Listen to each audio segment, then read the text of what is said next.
बवाल मान्छेहरू आइराख्नु भएको छ एकदम यहाँ माहौल बनिरहेछ भित्र पनि कचाकच हुन थालिसकेको छ बाहिर पनि लामो लाइन छ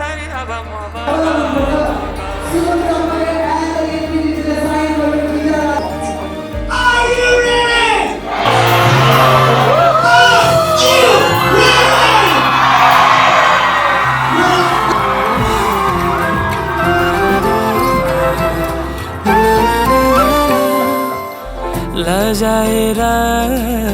एक्लै किन एकदमै खुसी लागिरहेको छ अब आई थिंक अब नाउ टाइम टु रिल्याक्स हैन सो सुरु भइसक्यो मान्छेहरू आउनु भएको छ त्यहाँ माथि म गएको थिएँ मान्छेहरू कहाँबाट देखिन्छ भनेर त्यो ठाउँ खोज्दै हिँड्नु भएको छ हैन इट्स भेरी भेरी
गुड भन्नु त कसैले